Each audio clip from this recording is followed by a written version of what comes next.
पहिला पॉईंट आपण सासूबाईसाठी घेऊया.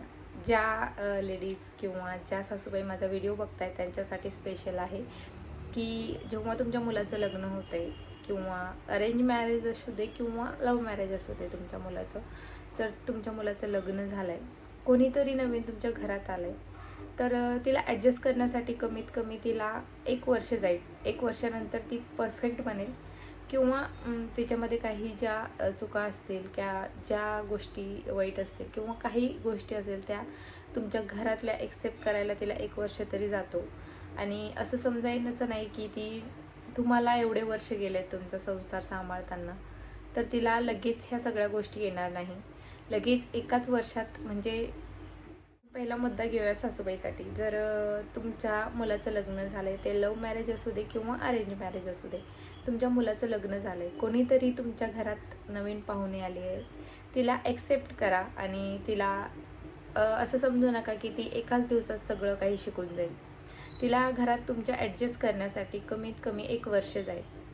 1 वर्षापेक्षा जास्तही जाऊ शकतं, कारण लगेच सगळ्या गोष्टी ती समजू शकत नाही.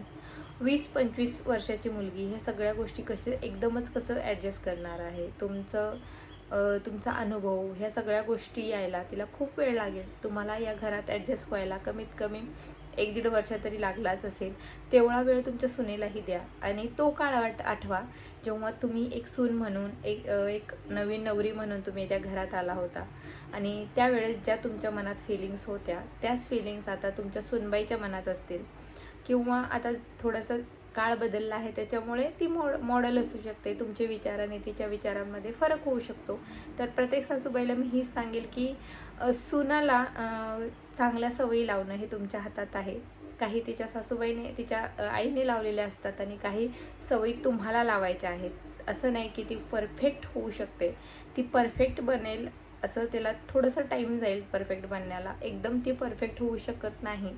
किंवा कोणतीही लेडीज किंवा कोणताही माणूस एकदम परफेक्ट नसतो. त्याच्यात काही ना काही चुका असतात किंवा काही ना काही कमीपणा असतो. प्रत्येक गोष्टीमध्ये आपण परफेक्ट बनू शकत नाही. त्याच्यासाठी मेहनत घ्यावी लागते. तुम्ही तुमचा बेस्ट देण्याचा प्रयत्न करू शकता, पण प्रत्येक गोष्ट ही चांगलीच होईल किंवा प्रत्येक गोष्ट सुनाच्या हातातून प्रत्येक भाजी ही चांगलीच होईल. तिला घरातले सगळे कामं येतील, तिला बाहेरचे सगळं कामं येतील, तिला चांगल्या प्रकारे रेसिपीज किंवा तुमच्या ज्या पारंपरिक रेसिपीज आहे किंवा काही पारंपरिक तुमच्या घरात गोष्टी आहे, देवपूजा, ह्या सगळ्या गोष्टीमध्ये ती एक्सपर्ट होईल असं नाही आहे. ती कुठेतरी कमी पडू शकते, तिच्यात काहीतरी चुका होऊ शकतात तिच्या हातून. तर 1-1.5 वर्ष द्या ना तिला सहन, म्हणजे सांभाळायला, घर सांभाळा. 1-1.5 वर्षानंतर जर ती असं काही करते, म्हणजे सतत त्यात चुका करते, तर तुम्ही बोला तिला. पण 1 वर्ष तिला हे द्या, म्हणजे तिला कळू द्या तुमच्या घरातले नियम, कोणाला काय आवडतंय, सगळ्या गोष्टी ॲडजस्ट करायला तिला वेळ जातो.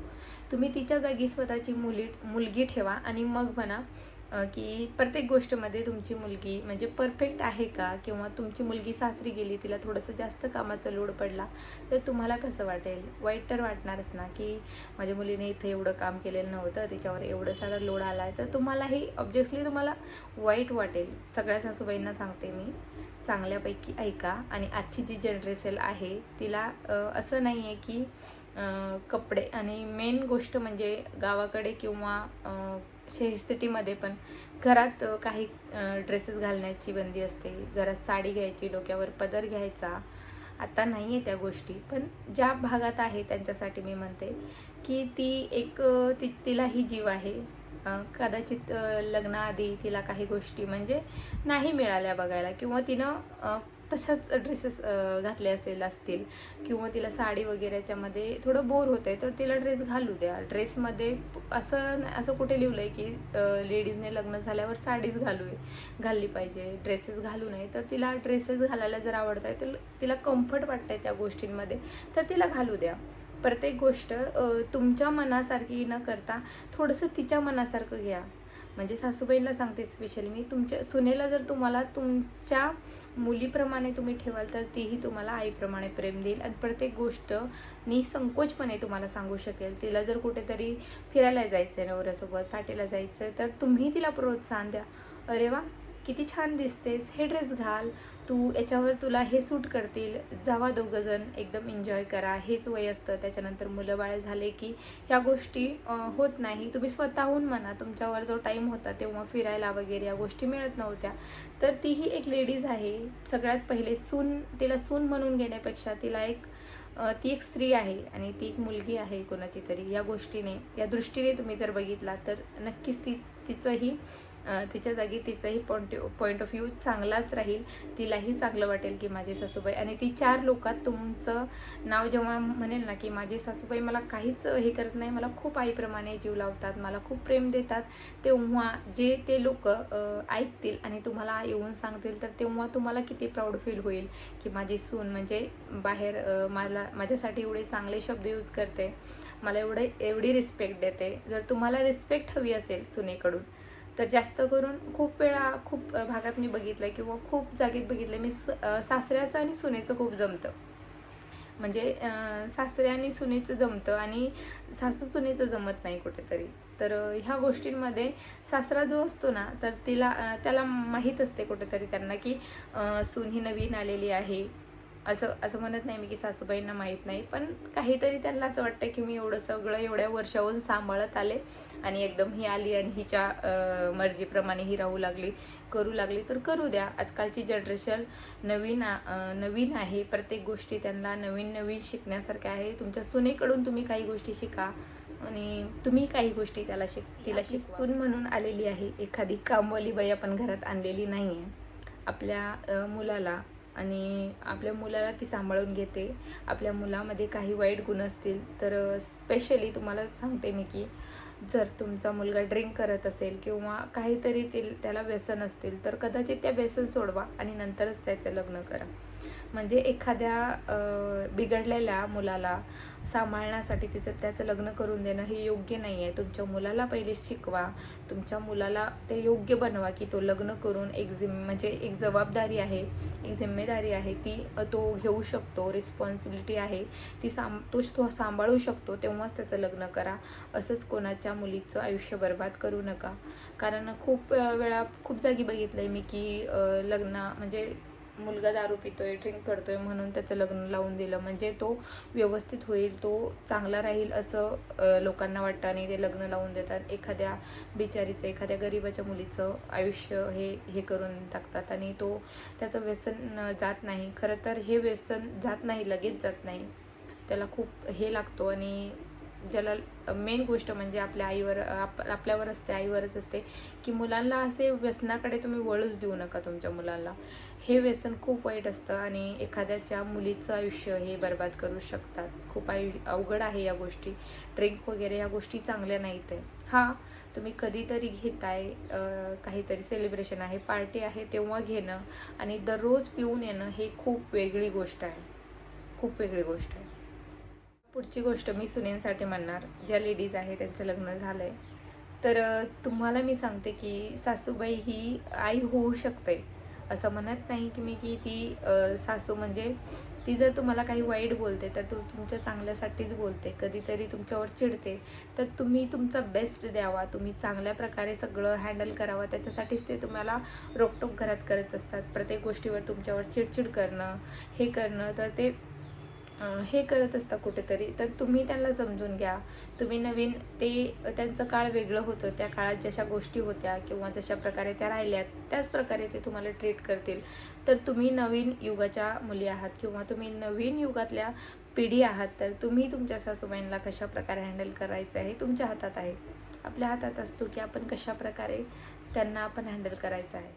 तुम्ही जेव्हा लग्न करून दुसऱ्याच्या घरात जाता, तुम्हालाही काही गोष्टी शिकायच्या असतात आणि तुमच्या सासूबाईने एवढ्या वर्षाने ते सगळं संसार सुखाचा म्हणजे चालवलेला असतो आणि तो एकदम कोणाला तरी देताना म्हणजे त्यांचंही चिडचिड होईल किंवा त्यांच्या किचनमध्ये त्यांना एकटीला काम करायची सवय असेल किंवा त्यांच्या सगळ्या गोष्टी त्या एकट्याच हँडल करता आणि एकदम तुम्ही जाता आणि प्रत्येक गोष्ट म्हणजे त्यांच्या हातातून तुम्हाला केली जाते, तुम्हाला दिली जाते, तेव्हा त्यांनाही कुठेतरी एकदम त्या गोष्टी सोडायला वेळ लागेल, त्यांनाही कुठेतरी वाईट वाटेल. कोणी काही सासा अशा असतात की सासूबाई की त्यांना लगेच सुनेला सगळं द्यायचं पडलेलं असतं की तिचे जबाबदाऱ्या तिला हँडल करू दे. पण काही लेडीज प्रत्येकाचं स्वभाव सारखंच नसू शकतं.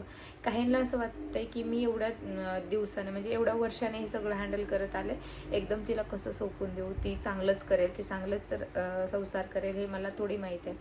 तर प्रत्येक गोष्टीमध्ये हे कुठेतरी आपण टाळला पाहिजे. दुसरी गोष्ट म्हणजे ज्या नवीन लग्न झालेल्या मुली आहेत त्यांच्यासाठी मी सांगते की तुम्ही सगळ्यात पहिले जर तुम्हाला तुमच्या सासूबाईमध्ये तुमची जर असं वाटत असेल तुम्हाला की तुमच्या सासूबाई कुठेतरी तुमच्यासोबत वाईट वागताय किंवा वाईट करताय, तर त्या गोष्टी लगेच नवऱ्याकडे किंवा कोणाकडे किंवा आईवडिलांकडे न सांगता त्या गोष्टी तुम्ही परफेक्ट कसं बनवू शकता किंवा तुम्ही चांगल्यापैकी सासूबाईंना त्यांचं मन कसं जिंकू शकता हे तुमच्या हातात असतं.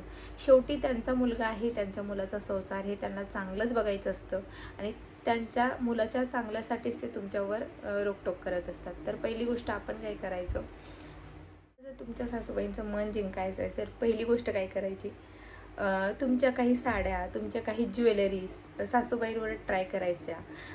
हे हॅक्स असते, हे मी तुम्हाला सांगते की काही ह्या गोष्टींमुळे त्यांचं जो मन असेल तुमच्याकडे म्हणजे तुमच्यात अडकेल, तुमच्यावर जीव त्यांचा अडकेल असं तरी काही करायचं.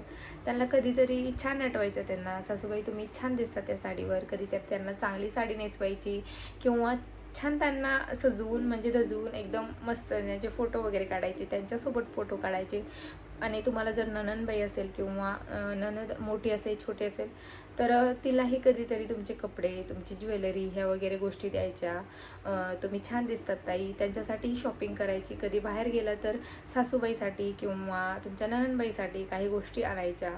कारण कुठे याच्यामध्ये ना कुठेतरी एकत्रपणा येतो आणि सासूबाईला वाटते की ही माझ्या मुलीसोबत एवढं चांगलं वागते, तर त्या उलट त्यांच्या मुलींना बोलणार पण तुम्हाला वाटतंय की तुमच्या सासूबाईने तुमच्याबद्दल चांगलं बोलावं. तुमच्या पाहुण्यामध्ये किंवा तुमच्या शेजारी पाजारीमध्ये तर तुम्हाला जर चांगली सून म्हणून वावरायची असेल तर तुम्ही सगळ्यात पहिले याचे मी हॅक्स सांगितल्या, ज्या गोष्टी आहेत सासूबाईला म्हणजे त्यांच्या आवडीचं कधीतरी काहीतरी बनवून देणं किंवा सासऱ्यांच्या आवडीचं कधीतरी काय बनवून देणं, त्यांच्यासाठी बाहेर जाताय तुम्ही तर त्यांच्यासाठी कधीतरी खरेदी करणं किंवा तुम्ही छान दिसताय आज, माझी साडी घाला, ह्या गोष्टी जर तुम्ही सांगितल्या तुमच्या सासूबाईसोबत हे केल्या तर काही गोष्टींना खूप सोप्या होतात आयुष्यात.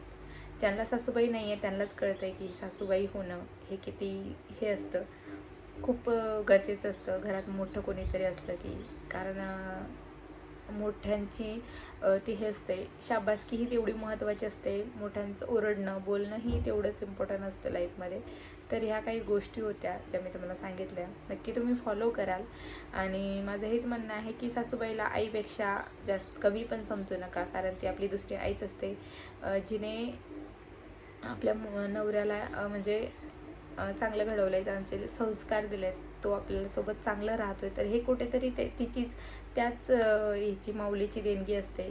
तिने एवढं सगळं केलेलं असतं, लहानपणापासून आपल्या नवऱ्याला चांगले शिस्त लावलेली असते, चांगले संस्कार त्याच्यावर दिलेले असतात, म्हणूनच तो आपल्यासोबत चांगला वागतो. आणि आपण त्याच्या आईवडिलांची जर रिस्पेक्ट करू, आईवडिलांसोबत चांगलं राहू, तर नक्कीच आपले मिस्टरही आपल्यासोबत चांगले राहतील. आणि ह्या काही गोष्टी असतात ज्या नातेवाईकमध्ये सुद्धा तुम्हाला कुठेतरी बघायला भेटत असतील की ती सून कधीच सासू सासऱ्यांना उलटून बोलत नाही किंवा हे करत नाही. त्या सुनेला खूप महत्त्व असतं, म्हणजे त्या सुनेला खूप साऱ्या गोष्टींजवळ म्हणजे मान देतात लोक, छान राहते ती, सगळ्यांसोबत मिसळून राहते.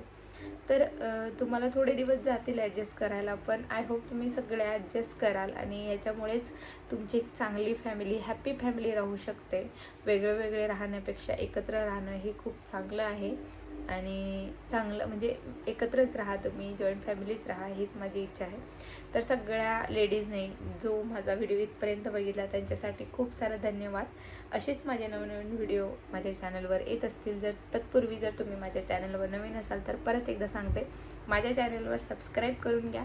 संदास मराठी कॉर्नरला सबस्क्राईब करा, लाईक करा, शेअर करा. परत भेटूया आपण एका अशाच व्हिडिओसोबत. तोपर्यंत धन्यवाद.